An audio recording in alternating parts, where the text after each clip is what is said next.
sambuddhassa. Buddhang saranang gacchami. Buddhang saranang gacchami. Dhammang saranang gacchami. Dhammang saranang gacchami. Sanghang saranang gacchami. Sanghang saranang gacchami. Tutiyampi Buddhang saranang gacchami. Tutiyampi Buddhang saranang gacchami. Tutiyampi Dhammang saranang gacchami. Tutiyampi Dhammang saranang gacchami. Tutiyampi Sanghang saranang gacchami. Tutiyampi Sanghang saranang gacchami. Tatiyampi Buddhang saranang gacchami. Tatiyampi Buddhang saranang gacchami. Tatiyampi Dhammang saranang gacchami. Tatiyampi Dhammang saranang gacchami. Tatiyampi Sanghang saranang gacchami. Tatiyampi Sanghang saranang gacchami. Saranagamana paripurna Amaye panatipata Panatipata Veramani sikkhapadang samadhiyami. Vedamani sikkhapadang samadhiyami. Adinadana Adinadana Veramani sikkhapadang samadhiyami. Vedamani sikkhapadang samadhiyami. Kamesu miccācara Kamesu miccācara Veramani sikkhapadang samadhiyami. Vedamani sikkhapadang samadhiyami. Musavada Musavada Veramani sikkhapadang samadhiyami. Vedamani sikkhapadang samadhiyami. Sura meraya Sura meraya Vajjapamadatthana Majjapamadatthana Veramani sikkhapadang samadhiyami. Vedamani sikkhapadang samadhiyami. Idang me sinang Idam me silang Makkaphala nyanassa Makkaphala nyanyassa Paccayo Paccayo Hotu Hotu Apamadina Sampadita. Amaye.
설리까지부터 지난 시간에 어디까지 했었죠?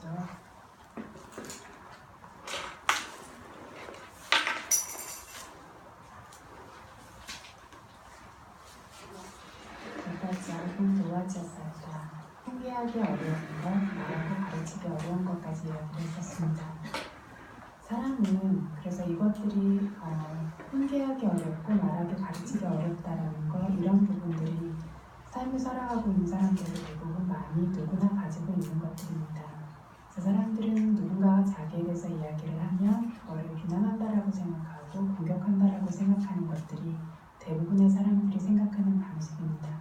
이거를 자존심 상하는 일이다라고 생각을 하는데, 실제로 자존심 상하는 일은 어떤 말을 듣는 것이 아니라 내가 가지고 있을 수 있는 허물에 대해서 알지 못하는 것입니다. 알지 못하기 때문에 그것을 고칠 기회가 없는 것이 훨씬 더 자존심 상하는 일이라고 알아야 할 겁니다. 그래서 이렇게 칭찬도 비난도 팔복이라고 하는 세간의 법칙 중에 한 가지입니다. 이 두 가지는 언제나 있어요. 칭찬 아니면 비난이라고 하는 것들, 좋은 말 아니면 좋지 않은 말이라고 하는 것들이 언제나 있는데, 저희가 수행을 통해서 얻고자 하는 것은 이 두 가지 언제나 존재하는 오르고 내리는 것 안에 동요하지 않는 것. 그래서 좋은 소리를 들었을 때도 좋은 소리 들었을 때 표정 관리하기가 더 힘들죠. 좋은 소리를 들었을 때도 마음이 그렇게 움직이는 것이 아니고, 좋지 않은 소리를 들었을 때도 그것 때문에 확 튕기는 마음이 생기는 것이 아니고, 뭔가 고쳐야 할 것, 개선되어야 할 것이 있다면 그것을 감사하게 받아들일 수 있어야 한다. 수행이라는 것 자체가 예전에 처음 수행을 시작했을 때에는 수행을 함으로써 내가 특별한 사람이 될 수 있을 거라고 믿었던 것 같습니다.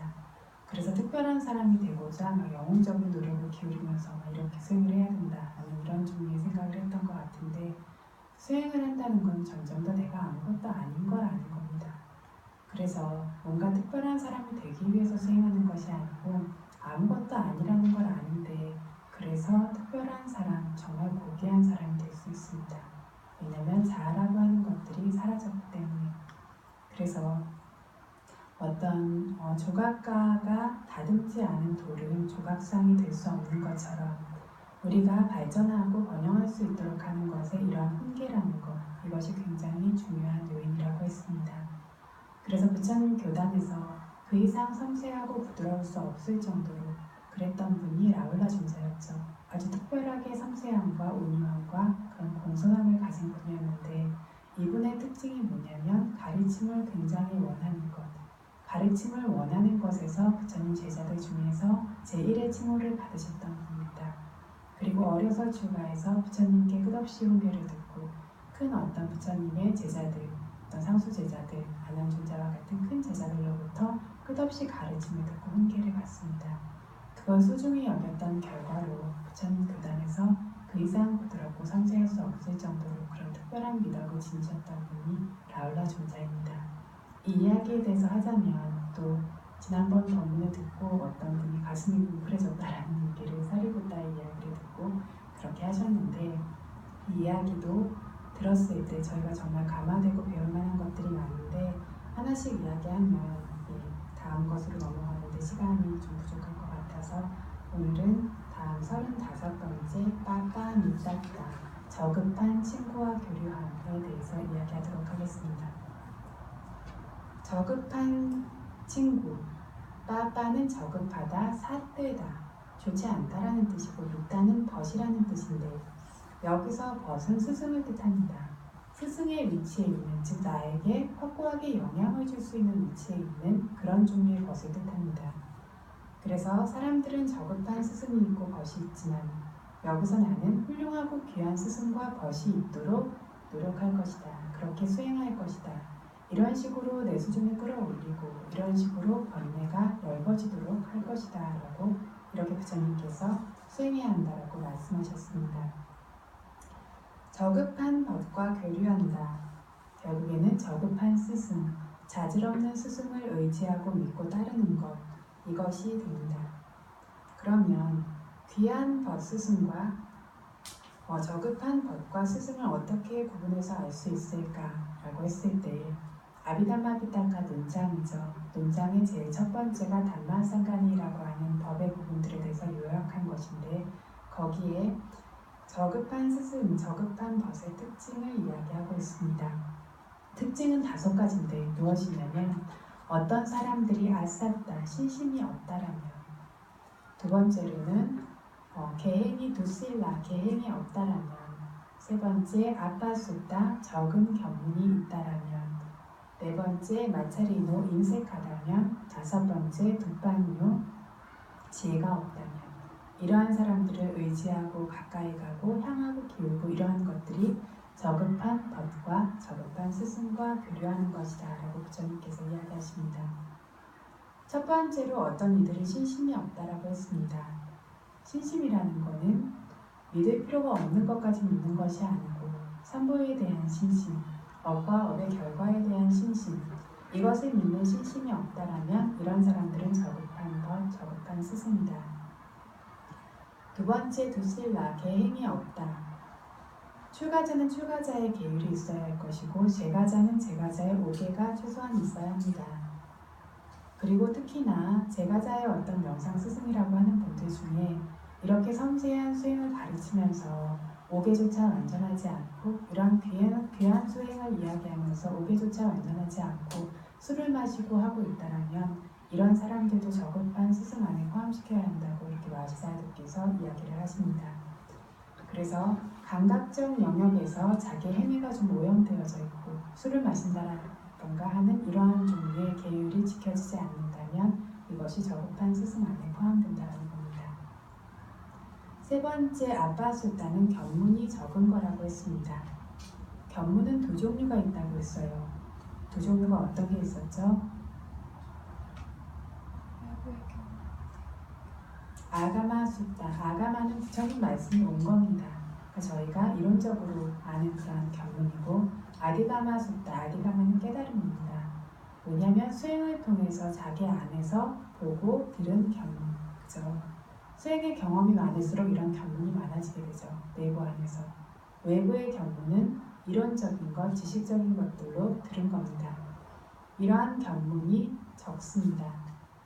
견문이 없어서 부처님 경전과 같은 것들을 충분할 정도로 공부하고 듣지 못했다면 그뿐 아니라 자기 안의 견문이라고 하는 것들도 진짜 집중이 어떤 건지 진짜 확고한 사티가 어떤 건지 진짜 지혜가 어떤 건지 이것들을 스스로 경험하고 안 적이 없다면 알지 못했다면 이걸 견문이 없는 사람이라고 말합니다.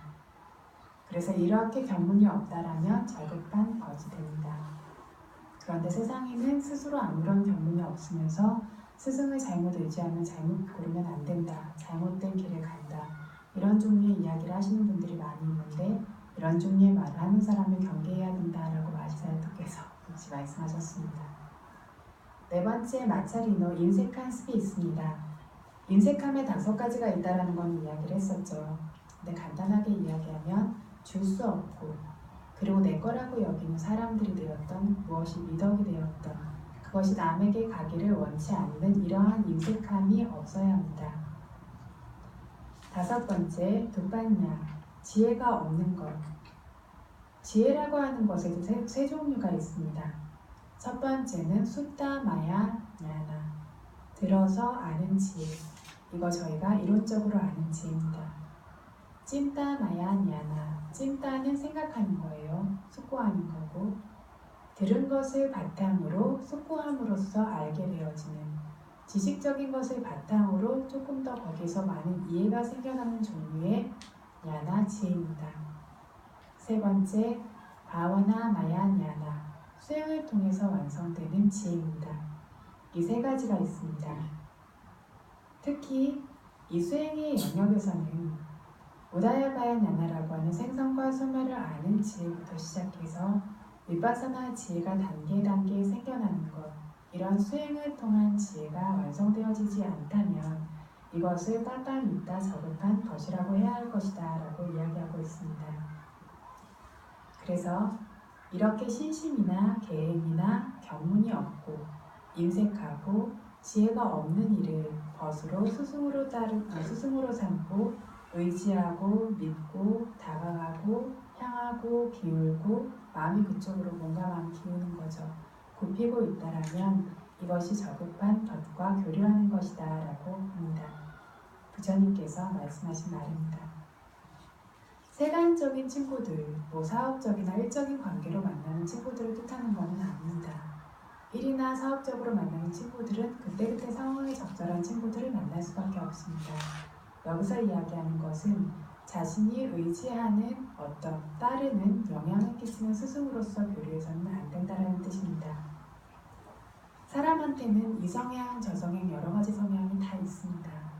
누구한테나 89가지 마음이 종류별로, 물론 출생간의 거의 마음을 좀 제외하고요. 그러니까 81가지 마음들이 종류별로 생겨나고 있고 누구나 똑같은 누구나 똑같은 선한 마음들이 생겨납니다.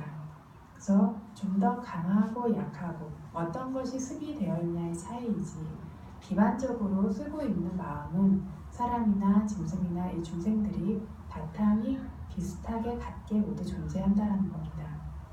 전에 말씀드렸던 것처럼 사람들이 뭔가를 보고 욕심내고 확 붙들려고 하는 마음이나 개가 먹을 걸 보고 확 달려들려고 하는 마음이나 같아요.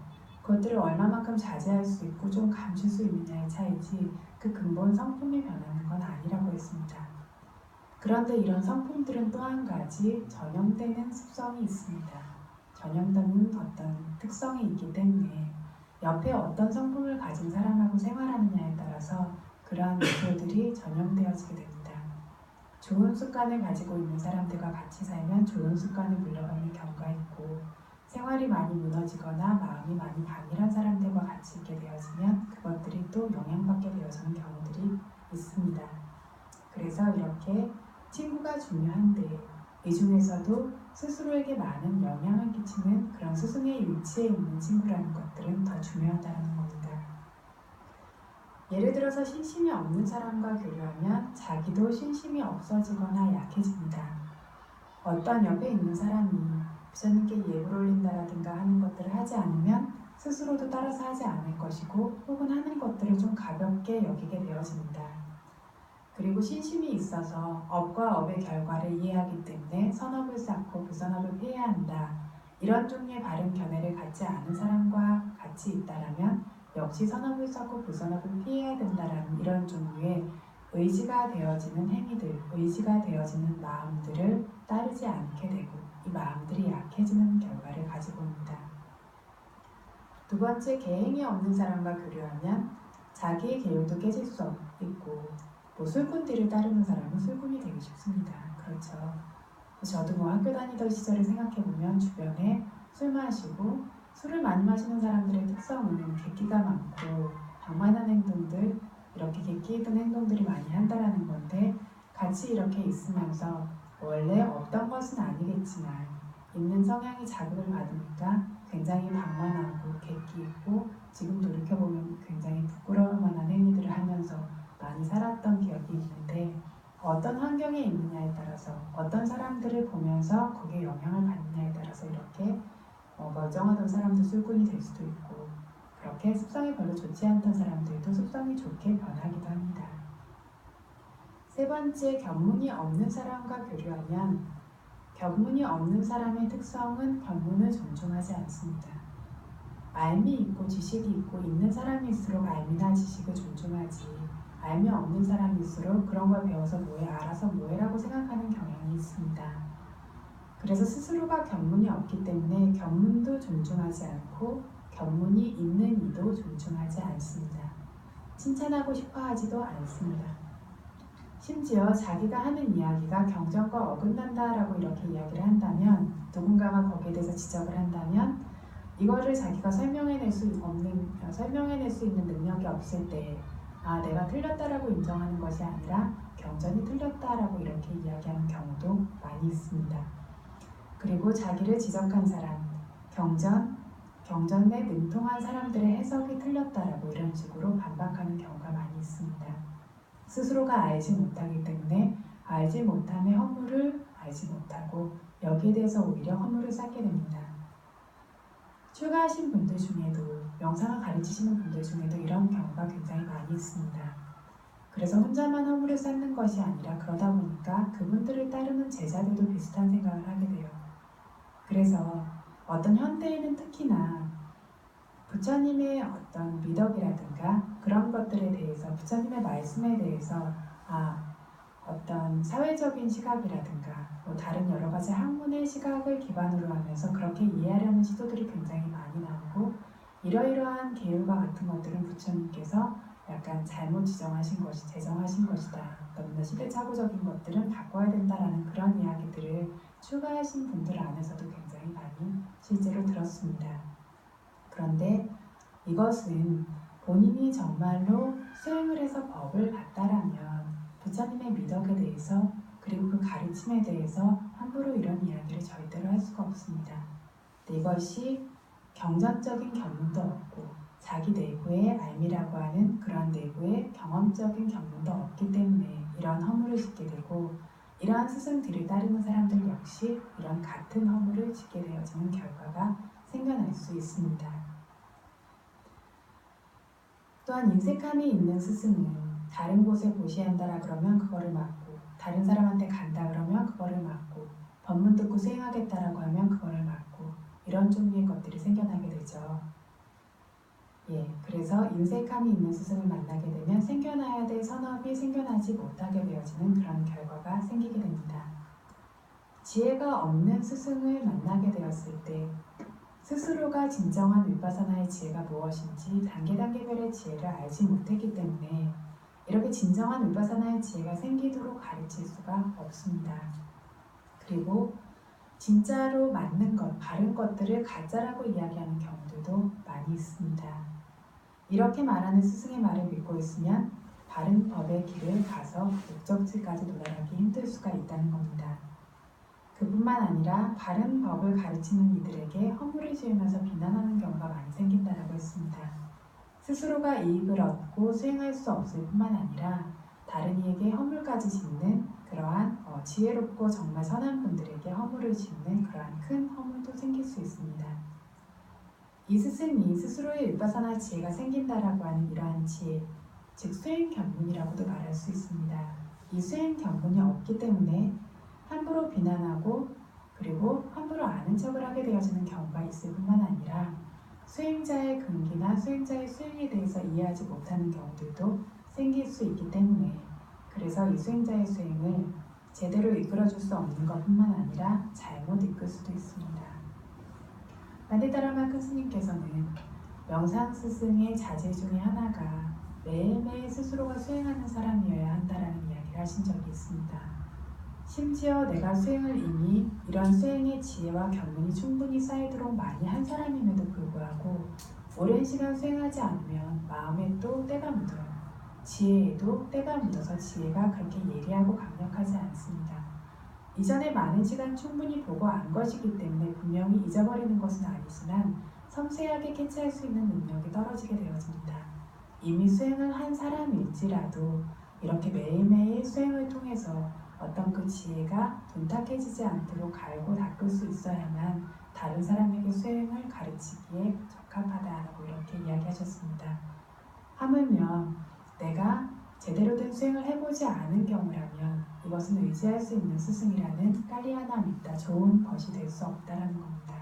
이것을 빠빠 믿다, 좋지 않은 벗, 스승이라고 이야기한다라고 했습니다. 부처님 당시에 어떤 외도의 스승들이 굉장히 유명했던 분들이 있어요. 이런 견해를 따르고 있던 제자들은 부처님을 찾아뵙고 법을 들을 수 없었을 뿐만 아니라 스승들의 이야기를 듣고 부처님을 비난하거나 혹은 부처님의 명예를 실추시키기 위해서 큰 허물을 쌓는 일까지 생겨나곤 했었습니다.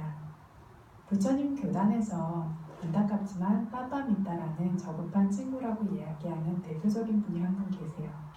누군지 아십니까? 대화다따입니다. 대화다따에 대해서는 다들 들어보신 분이 많으시죠. 대화다따라는 분이 계시는데 누구라 그랬냐면 야소다라라는 부처님의 배우자였던 야소다라 공주의 어떤 친남매였고 그리고 부처님의 사촌이었죠. 그래서 이 대화다따 같은 친구를 따랐던 그런 많은 분들이 크게 세간과 출세간에 손실을 입게 되어진 이야기들이 경전에 나오고 있습니다. 대화다따를 따라서 큰 어떤 고통을 받게 되어진 대표적인 인물이 아자타사또 왕입니다. 아자타사또 왕이 누군지 아시죠? 누구죠? 빈비사라 왕의 아들이죠. 빈비사라 빈비사라 왕은 마가다국의 통치자였습니다. 마가다국의 통치자였고 15살부터 52살까지 마가다국을 통치하는데 마가다국은 그 당시에 굉장히 군사력과 같은 것들이 뛰어났던 것 같아요. 근데 부처님께서 아직 부다가 되시기도 전에 자기 나라의 부처님의 모습을 보고 너무 존경해서 이 나라를 다 이렇게 바치겠습니다. 여기에 왕이 되어서 다스리십시오라고 이렇게 이야기하죠. 부처님이 거부하니까 그런 깨달음을 얻으신 다음에 반드시 이곳에 돌아와서 제일 먼저 법을 펴달라고 이렇게 이야기를 했고 부처님의 법을 듣고 수다원이 되신 분입니다. 그래서 어릴 때부터 자기는 왕이 되고 싶은 바람이 있었고 부다를 친견하고 싶고 부다를 옆에서 가까이 다가가고 싶고 부처님의 법을 듣고 그 법을 이해하고 싶은 5가지 바람이 있었는데 그 바람이 완전히 성취되었습니다 라고 이야기하면서 제가 언제까지나 부처님을 믿고 의지하는 산보를 믿고 의지하는 그러한 신도로서 저를 아십시오 라고 이렇게 말씀드리죠. 그리고 그 다음날 그 유명한 웰루아나 정사 중림정사를 보시는데 그때 땅이 이렇게 흔들리는 지진이 생긴 것처럼 그런 일이 생기죠.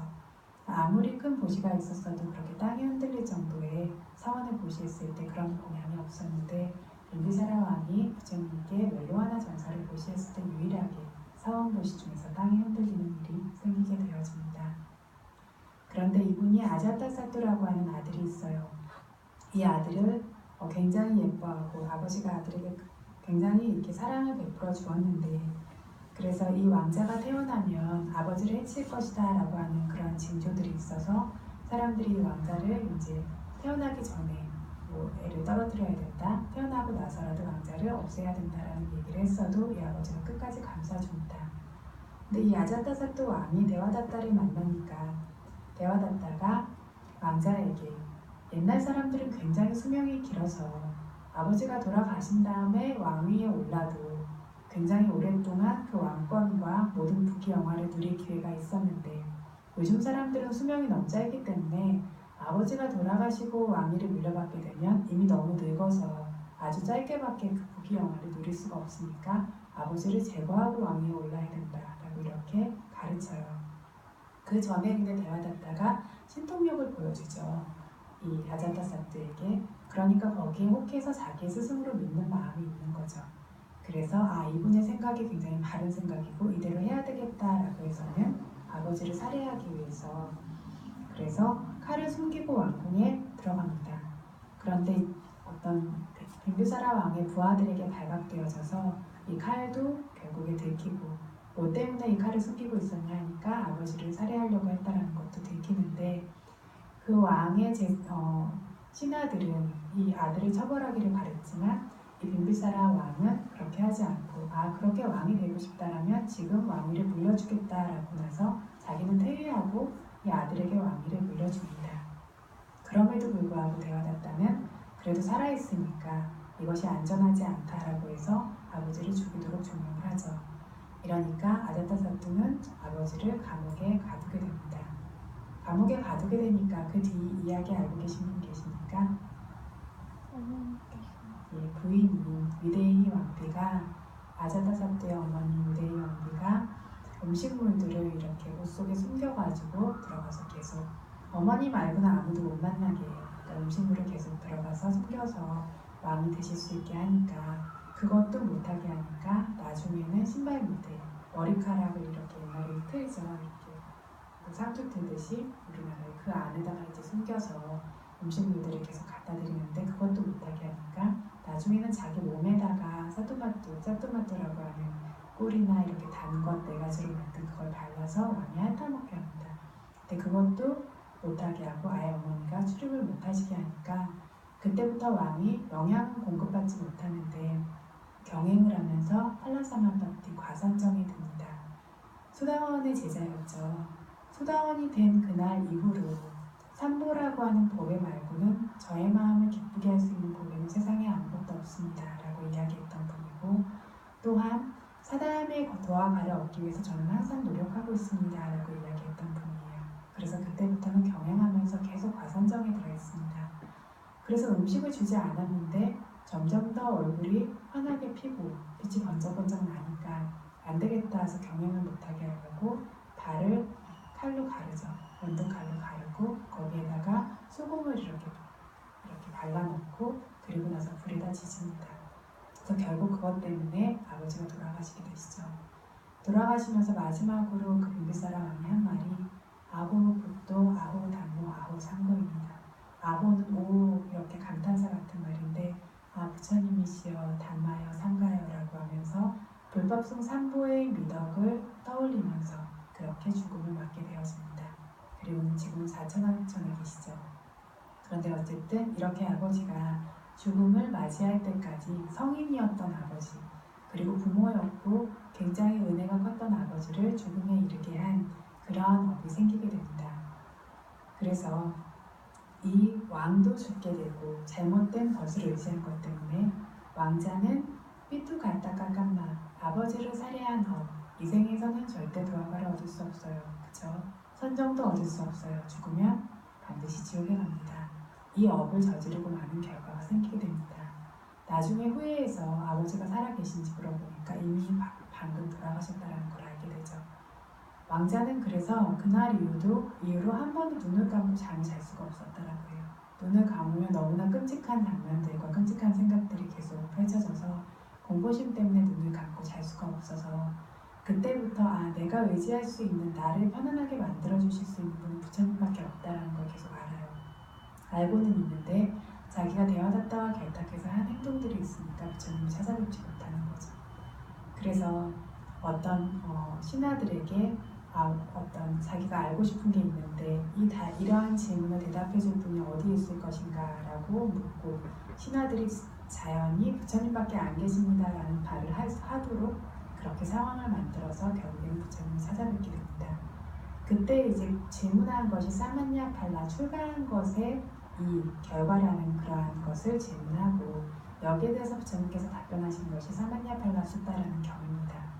이걸 듣고 이분이 제가 신자로서 올라갈 수 있는 최고의 지혜가 제가 신자로서 그리고 범부로서 올라갈 수 있는 최고의 지혜가 생겨나게 됩니다. 뭐냐면 수다원의 도화과 직전의 지혜까지 얻게 되어집니다. 그런데 자기가 저지른 큰 업 때문에 수다원의 도화과는 결국 얻지 못하게 됩니다. 어쨌든 그날부터 숨을 쉬고 살 수 있게 되어지죠. 그래서 제가 신자가 가질 수 있는 신심 중에 가장 최대의 신심을 가진 제가 신자의 이 아자타사토 왕을 이야기합니다. 그때부터 부처님 교단의 신실한 어떤 지원자가 되어져서 상가 제1차 결집을 후원하신 분도 바로 이분입니다. 그런데 이분이 이때 만약에 아버지를 죽이지 않았으면 사만냐팔라 숫다를 들었을 때 수다원이 될 수 있는 근기를 가지고 있었다고 합니다. 그런데 수다원이 되지 못하고 결국 죽어서 로하군비라고 하는 지옥에 떨어지게 되어지죠. 그래서 이 원인은 대화다따라고 하는 저급한 스승을 따랐기 때문에 그래서 그 피해를 본 것이다 라는 겁니다. 잘못된 스승을 의지하고 따르는 것의 결과가 이렇게 클 수 있다라는 겁니다. 그뿐이 아닙니다. 대화다따는 자기 측근인 세 비구들과 함께 상가를 분열시키려는 노력을 하게 됩니다. 그렇죠? 그래서 이 세 비구와 함께 의논을 하면서 어떻게 하면 상가를 분열시킬 수 있을까 해서 부처님께 5가지 청을 하게 됩니다. 어떤 청인지 알고 계시는 분 계십니까? 들어보신 분들은 계십니까?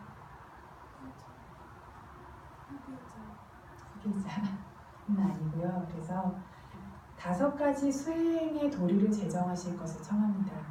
첫 번째는 뭐냐면 비구들은 출가자들이 평생도록 숲속 수행처에서만 지내야 된다. 마을의 사원 같은 곳에서 지내는 비구들은 그거는 계를 어긴 것이 되도록 그렇게 계율을 지정해야 된다라고 이야기합니다. 좋은 얘기죠. 그죠? 두 번째는 뭐냐면 탁발에서만 먹도록 해야 한다. 공양 초청을 받거나 해서 먹는 것은 계를 깨는 것이 되도록 계율을 지정해달라고 얘기합니다. 세 번째는 남들이 버린 천을 그렇게 기워가지고 있는 누더기 가사만을 수해야 된다. 가사 공양을 보시 받는 것을 계를 깨는 것으로 지정해야 된다. 네 번째는 나무 아래에서만 평생 지내야 된다. 지붕이 있는 곳에 들어가서 거기를 자기 거처로 삼고 그 안에 있는 것을 계율을 어기는 것으로 지정해야 된다. 5번째는 채식만 할 수 있도록 해야 한다. 어떤 육류나 어패류나 이런 것들을 섭취하는 것은 계율을 깨는 것이 되도록 그렇게 지정해야 된다라고 부처님께 이 5가지를 청합니다. 이 5가지 모두 좋은 거고 수행하기 적절하지 않은 건 아닙니다. 그런데 이것들을 모두 다 계율로 정하게 되어지면 모두가 그거를 따르기에는 어려움이 분명히 있습니다. 부처님 순단이 처음 생겼을 때 초기의 비구들은 사원이라는 것의 형태가 없었기 때문에 숲속에서 지냈고 나무 밑에서 지냈고 탁바람에서 지냈고 누더기 가사를 거의 다 입고 계셨습니다. 그런데 시간이 지날수록 이 두 타행들을 대부분의 어떤 출가자들이 지니기는 어렵다라는 그러한 것들이 지금 시대가 변하면 더더욱 그렇게 되죠. 지니기 어렵겠지만 그렇지만 역시 어떤 누려야 할 것들 4대 필수품들을 탐욕 없이 집착 없이 적절히 누리면서 모든 번뇌에서 벗어날 수 있도록 하는 그러한 결과를 충분히 얻을 수 있기 때문에 이것들을 따를 수 있는 자, 따르고 싶은 사람은 따르고 그렇지 않고 의지하지 않고 그냥 수행하고자 하는 사람은 의지하지 않아도 좋다라고 부처님께서 계율에 이미 지정을 해놓으셨죠. 그래서 숲속에서 지내고 탁발을 하고 이런 것들을 하고 싶은 사람은 하고 하기 바라지 않으면 하지 않도록 이미 허락해 두었고 우기 4개월은 반드시 지붕이 있는 곳에서 안거를 놔야 됩니다. 그거 말고 나머지 8개월은 나무 밑에서 수행하고 싶으면 수행하라고 이렇게 지정을 해놓으셨기 때문에 더더욱 여기에다 덧붙여서 이런 것들을 지정할 것이 적절하지 않다라고 거부하십니다. 그리고 어떤 고기와 생선과 같은 것들을 먹는 것들은 죽인 것을 그러니까 나를 위해서 죽였다라고 보거나 나를 위해서 죽였다라는 걸 듣거나 나를 위해 죽였다라는 의심이 있는 이 3가지 큰 극단적인 허물에서 벗어난 것들을 허락하셨습니다. 비구라고 하는 분들은 주로 예전에 탁발을 통해서 먹고 삽니다. 그런데 그 당시에 채식을 하는 분들은 바라문이라고 하는 최상층의 계층밖에 없었어요. 현대에도 미얀마 같이 그렇게 탁발 문화가 발달한 곳에서도 너무 많은 스님들과 상가가 있는 곳에서는 예전에 어떤 스님들 말씀하시는 거 들으면 큰 스님들께서 젊은 나이에 공부를 하기 위해서 3시간, 4시간 탁발을 하기 위해서 걸어 나가는데 얻어서 돌아온 것은 쌀과 그러니까 밥과 그리고 나뭇잎을 딴 거 한 줌밖에 없었다. 그래서 그거를 소금을 찍어 먹으면서 영양을 해야 됐다라고 하는데 여기에서 어떤 이런 음식 저런 음식 이런 것들을 다 가리게 되어진다면 비구 순단이 계속해서 존재할 수 있는 그런 기반 자체가 어려울 수 있습니다. 따를 수 있는 사람들이 점점 없어지고 비구 순단도 점점 더 힘을 잃게 될 것이기 때문에 부처님께서 이 요청을 거절하십니다. 대화다따는 부처님께서 거절하실 걸 알고 있었어요. 그래서 이걸 좋은 기회로 여기고 자기는 바램이 없고 청정한 그런 수행이 있는 그러한 미덕이 많은 것들을 제정해달라고 부처님께 요청을 했는데 부처님께서 그거를 거부하셨다. 하지만 우리는 이대로 따르면서 수행할 거다. 여기에 동의하는 사람들은 그 뜻을 표해라라고 이야기를 합니다. 일단 듣기에는 굉장히 청정하고 더 좋아 보이죠. 그러니까 500명의 비구가 우리도 뜻이 같습니다 라고 합니다. 그래서 대화다따를 따라서 라자가에서 떠나서 대화다따와 함께 가야스사라는 곳에 갑니다. 여기에 이제 어린 500명의 비구들이 가야스사로 따라가서 따라갔는데 부처님께서 그 어린 500명의 비구들에게 지혜를 일깨워주고 데려오도록 해라 라고 해서 옥년존자 사리부타를 거기에 보내십니다. 옥년존자 사리부타께서 찾아가시니까 그때 대화다따는 500명의 비구들 앞에서 부처님과 똑같은 모습으로 흉내를 내면서 법문을 설하고 있었어요. 법문을 설하고 있는데 상수제자 2분이 오는 걸 보고 아 저기 보라고 부처님은 상수제자라고 하는 이 2분도 나의 법을 더 중요시 여기기 때문에 여기 오고 있다 라고 하면서 이 얼마나 기쁜 일이냐라고 얘기하니까 대화다따의 측근이었던 꽃갈리카라고 하는 비구가 저 어떤 두 상수제자는 잘못된 욕망을 가지고 있고 잘못된 바램을 가지고 있기 때문에 저 사람들과 같이 교류하고 관계해서는 안 된다. 관여하면 분명히 안 좋은 결과가 있을 겁니다 라고 이렇게 어울리지 말라고 막습니다.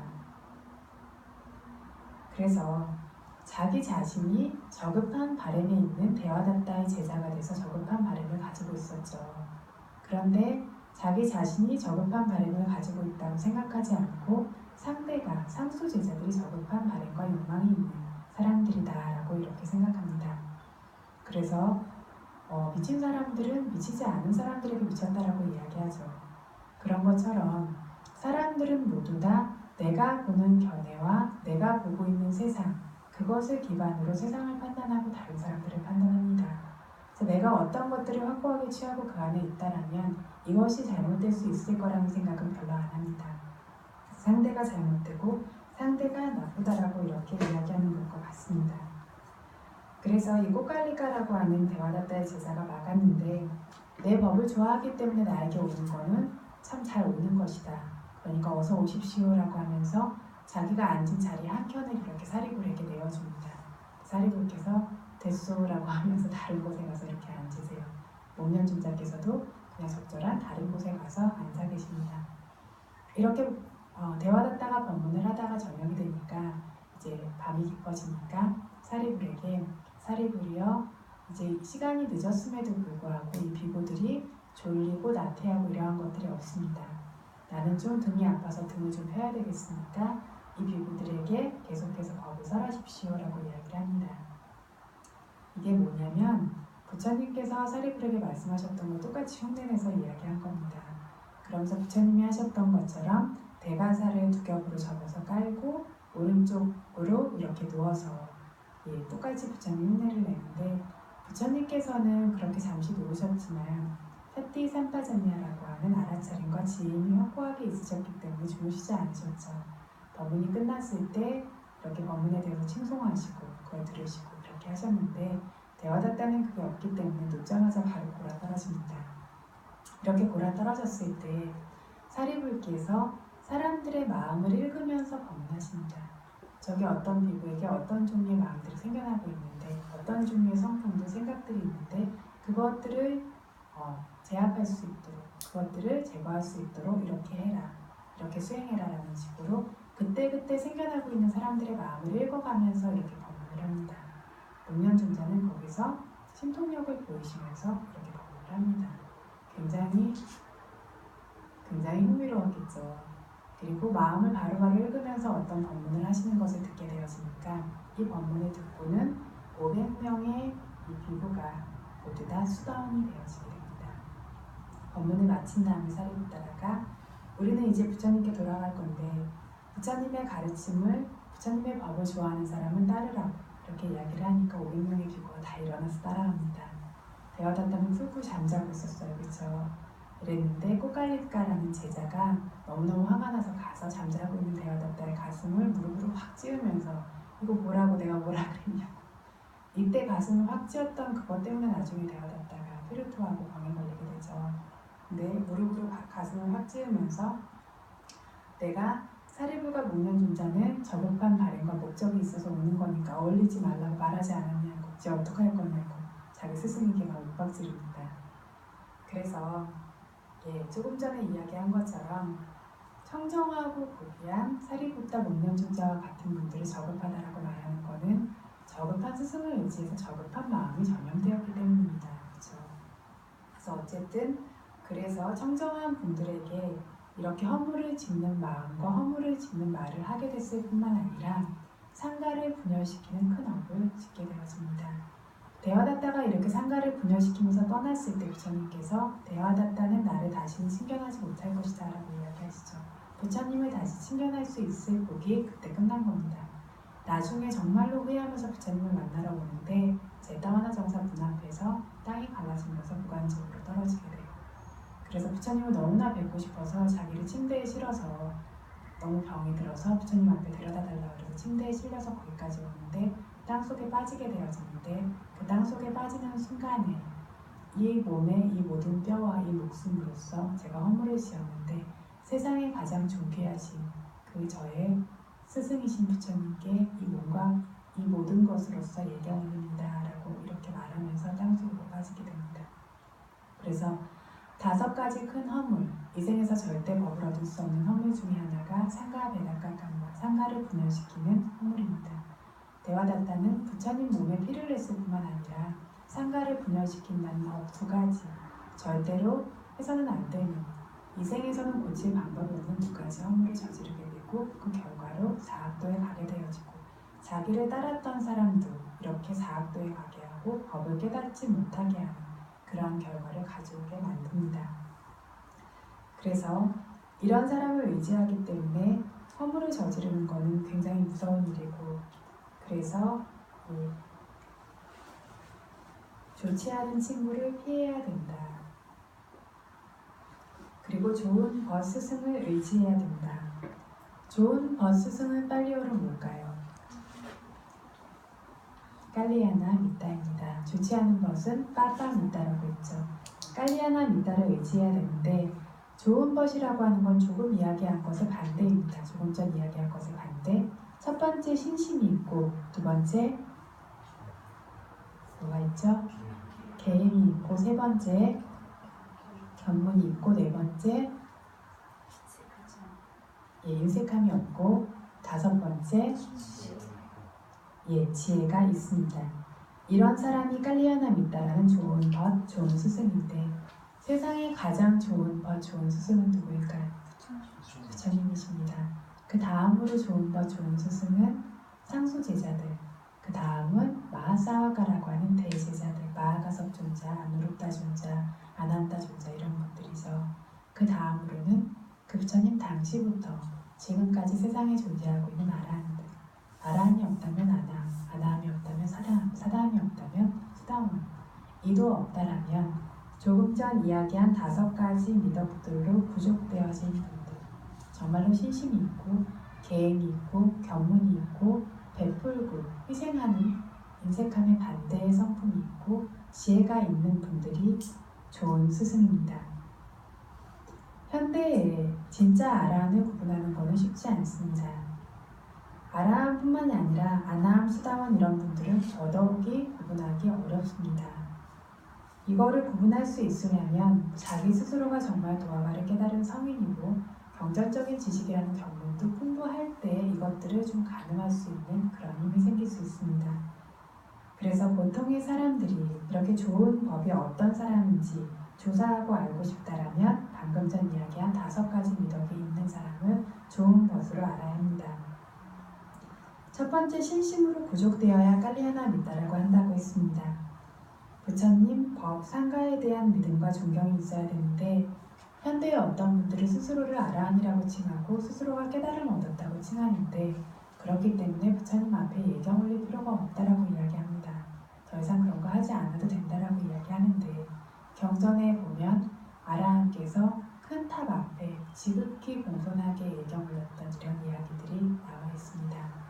조금 전 말씀드린 것처럼 법을 알고 보면 알고 볼수록 그 법을 깨닫고 알려주신 부처님에 대한 감사함과 존경심이 무한하게 생겨나고 그 앞에 원래 존중하는 마음이 별로 없던 사람조차 바싹 엎드리게 되어져 있는데 나는 깨달음을 얻었고 나는 이미 많은 걸 알고 있기 때문에 부처님에게 예경할 필요가 없다라고 한다면 바른 신심을 가지지 못한 겁니다. 그뿐 아니라 법과 상가도 믿고 존경하고 존중해야 합니다. 그리고 업과 업의 결과를 믿음으로써 불선업을 행하지 않고 선업을 행하는 것을 중요하게 여기는 사람이기도 해야 합니다.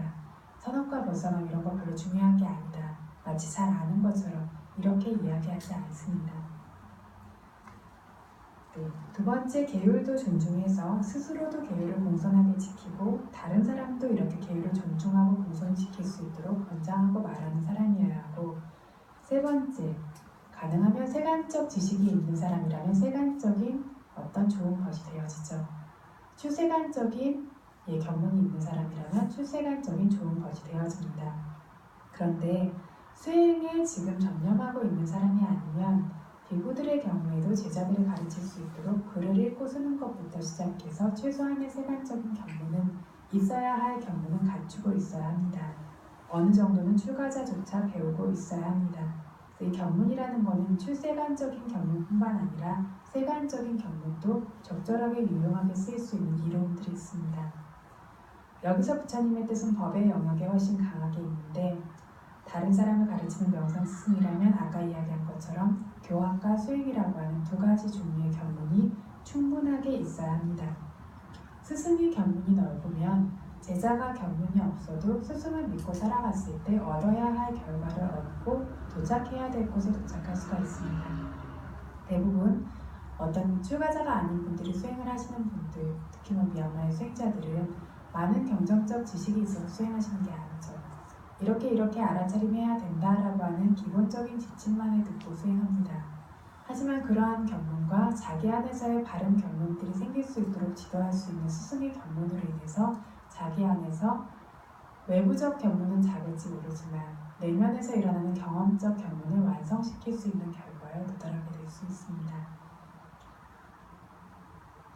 그리고 이러한 어떤 견문이 그래서 어떤 스승의 견문이 넓으면 저희가 믿고 의지하면서 바른 법을 얻을 수 있을 뿐만 아니라 말씀드린 것처럼 성향이라는 것이 좀 전염되는 특성이 있다고 했습니다. 그렇죠?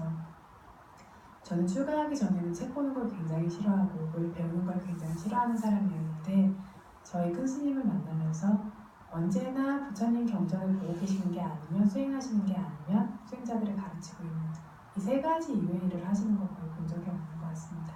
그래서 이렇게 찾아가 뵈면 수행하고 계시거나 경전을 보고 계시는 이것들을 항상 하셨는데 언제나 거기에 대해서 더 알려고 하고 더 탐구하려고 하고 수행 안에서도 더 깊이 보려고 하고 더 알려고 하는 그런 성품들이 시간이 지나면서 저도 미세하게나마 그것들을 배우게 되어지고 그것들을 배우고 보는 것들을 좋아하게 되어지고 저뿐만 아니라 스승의 제자들이 비슷한 어떤 성품들을 띠게 되어지는 것처럼 스승이 그렇게 견문을 존중하고 견문이 있고 견문을 좋아하는 사람이 되어졌을 때 제자에게도 그러한 성향들이 옮아질 수 있습니다.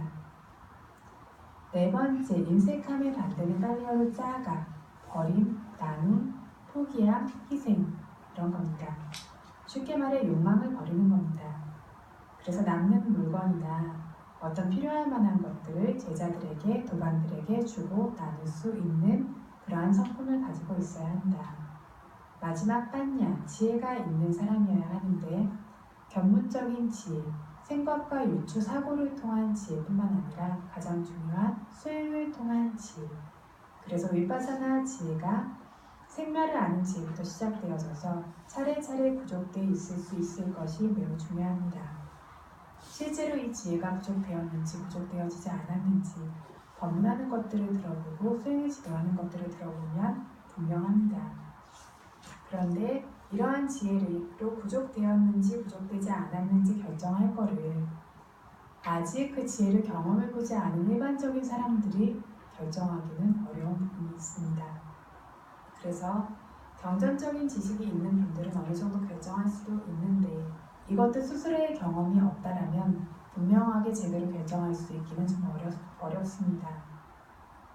이렇게 자기가 어떤 지혜가 없기 때문에 직접적이고 경험적인 지혜로 바른 것들을 설하고 있어도 이게 잘못된 거라고 여기는 경우가 있고 잘못된 걸 설하고 있어도 이게 바른 거라고 여기는 경우가 있고 이론적인 것만을 가지고 와서 합리적이지 않은 이치에 맞지 않은 타당하지 않은 법을 설하고 있는데 이거 정말 좋은 거라고 여기는 경우들이 있습니다. 그래서 스승도 지혜가 있어야 되고 제자도 지혜가 있어야 하는데 아직 그 지혜가 생겨나기 전에는 조금 잘못 판단하고 잘못된 길을 갈 수 있는 가능성들도 많이 있습니다. 더더욱이 도해지혜나 과해지혜나 반조해지혜라고 하는 출세관 쪽의 지혜 쪽으로 가게 되어지면 경험이 없는 사람들은 이걸 판단하기가 굉장히 어려워지는 부분이 있습니다. 지혜가 있는 스승을 의지할 수 있을 때 이론만으로 이야기하면서 잘못된 길을 가르치는 그러한 것들, 그러한 길을 따르지 않을 수 있다라는 그런 이야기입니다. 그래서 신심으로 시작되는 신심으로 시작되어지는 앞에 네 가지 미덕이 부족되어져 있고 윗바사나 지혜도 스스로의 경험을 통해서 차례차례 발전되어져 있는 모습을 분명하게 알 수 있고 설할 수 있고 설할 때마다 그 이야기하는 것의 맥락이 같다면 즉 말이 이렇게 저렇게 뒤죽박죽 섞이지 않아요. 그 맥락이 일치하고 경전과도 일치한다면 이 스승은 지혜로 부족된 빨리 하나 믿다 좋은 것이라고 여길 수 있을 겁니다. 이런 사람을 좋은 법, 좋은 스승으로 의지해야 한다. 좋은 법, 좋은 스승의 미덕에 대해서 5가지를 이야기했는데 청정도론에서는 5가지 이상 7가지를 이야기하고 있습니다. 들어보신 분들이 계세요. 기억나시는 분 계십니까? 청정도론에서 좋은 벗의 미덕 7가지를 이야기하는 것. 개성도 외우셨던 것 같은데 비요 거루 바오니요 와타자 와자나 카무 감비란자 까탕까따 노자타네 니요자쿠. 비요 그러면 사랑받을 만한 미덕이 있어야 한다. 제자들의 사랑을 받을 만한 미덕이 있어야 한다는 겁니다. 그 미덕이 뭐냐면 계율이 있어서 계율이 청정하고 몸과 입의 행위가 자애가 기반이 되어진 바람직한 행위라면 사랑받을 만한 미덕으로 부족된 겁니다. 이럼에도 불구하고 사랑하지 않는다면 그건 어쩔 수 없는데 계율이 있고 몸과 입의 행위가 자애가 기반이 되어진 좋은 행위일 수 있는 것이 첫 번째.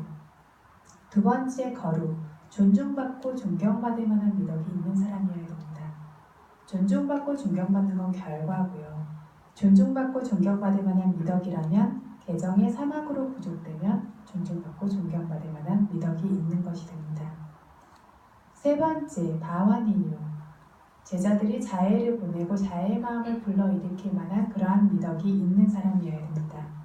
제자의 마음에 맺다가 자라날 만한 사람이어야 하는데 이것은 자기 수행이라고 하는 자기 어떤 통제, 계행과 같은 것들이 훌륭하고 역시 자애가 있는 말과 행동을 할 수 있는 사람에게 생겨나는 미덕입니다. 네 번째 왔다가 뭐였죠? 말할 수 있고 훈계할 수 있어야 한다고 했습니다. 제자들에게 부족함이 있을 때, 말할 것이 있을 때 모르는 척하지 말고 눈 감지 말고 무관심하지 말고 반드시 말하고 가르쳐야 하는데 이것도 스승인 사람에게 굉장히 중요한 미덕입니다. 해야 될 말을 하지 않고 눈 돌리고 있으면 모두에게 좋지 않은 결과가 생겨나게 되어집니다. 다섯 번째, 와짜나 카모. 다른 사람이 하는 말도 받아들일 수 있어야 되고 인내할 수 있어야 합니다. 자기보다 높은이건 어린 사람이건 같은 급이나 같은 나이의 사람이건 어떤 사람이 적절한 것을 말했다면 그것을 받아들일 줄 알고 개선할 줄 알아야 한다. 이것이 좋은 벗 좋은 스승의 조건, 미덕 중에 하나입니다. 다들 알고 계시겠지만 사리불께서 가사가 흐트러졌을 때 7살 사미가 그걸 지적한 것을 감사하게 기쁘게 받아들이면서 가사를 공손하게 고쳐입고는 이제 됐습니까 선생님 이렇게 부른 적이 있습니다.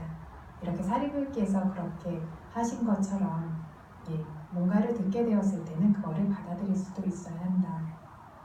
여섯 번째, 감비랑 까탕 까따. 감비랑 심오한 까탕 말을 까따 말할 줄 알아야 한다. 심오한 말이면 뭐가 될까요?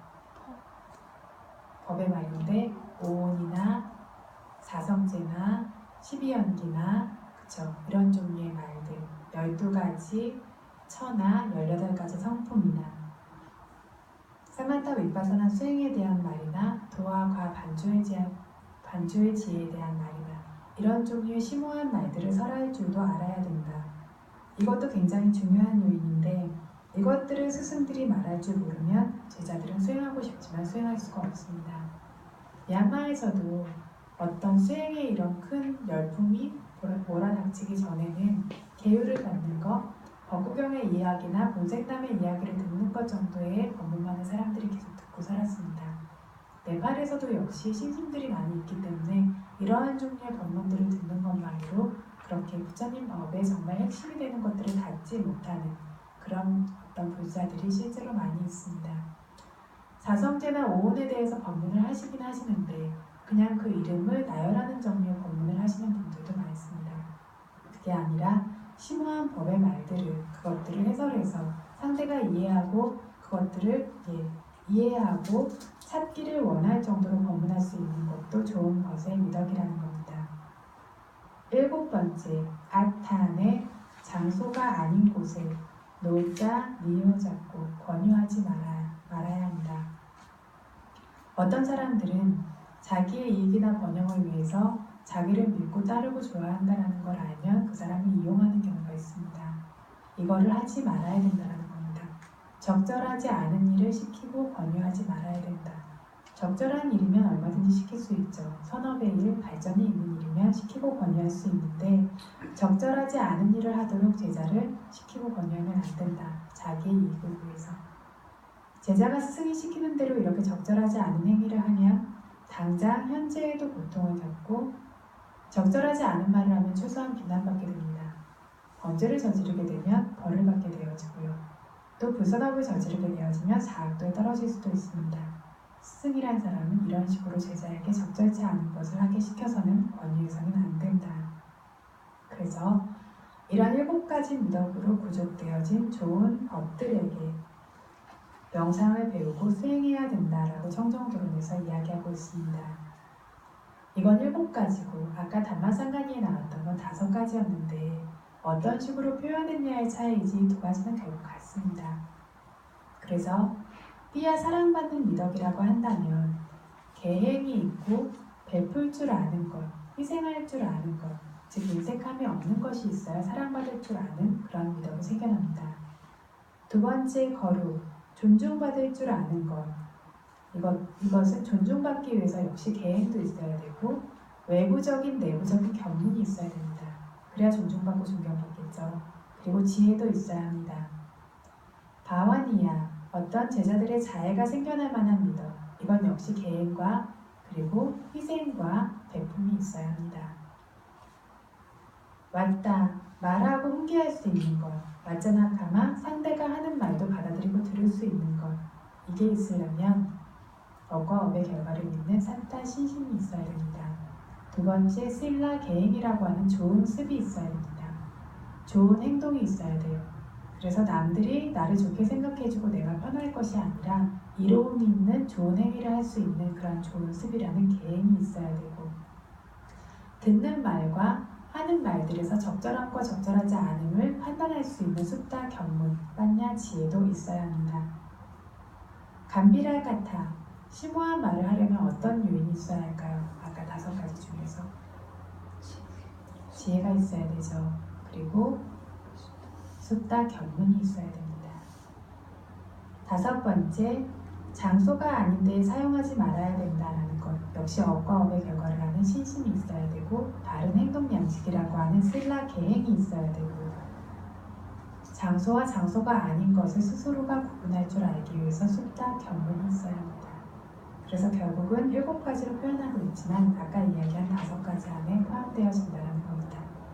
그래서 부처님께서 다른 이들은 이렇게 좋지 않은 어떤 것을 의지하고 따르고 믿고 기울지만 우리는 좋은 것을 의지하고 이것을 통해서 번뇌가 점점 더 엷어질 수 있도록 하겠다. 좋지 않은 법을 의지하는 게 가끔은 더 달콤하고 좋을 때도 있습니다. 더 편안하게 느껴질 때도 있어요. 그래서 어떤 조금 더 법의 길을 진지하게 가려고 하는 것들은 언제나 조금 더 용기가 필요하고 조금 더 많은 노력이 필요합니다. 그렇지만 이렇게 좋은 그러니까 이렇게 심오한 법을 점점 더 저희가 수행하고 깨달아 알 수 있도록 그리고 우리 안의 번뇌가 점점 얇아질 수 있도록 하기 위해서 이렇게 좋은 법들을 의지하고 사귄다는 건 뭐냐면 그의 영향을 충분히 받아들인다는 겁니다. 그 옆에 아무리 따라다녀봤자 소용없습니다. 그쵸? 바른 것들을 배우고 그 영향을 충분히 받아들여서 우리 안의 번뇌가 소멸될 수 있도록 수행하도록 하겠다. 이렇게 할 수 있어야 한다라고 부처님께서 말씀하신 겁니다. 그래서 오늘 좋지 않은 친구를 의지하는 것까지 본문하고 본문을 마쳐하겠습니다.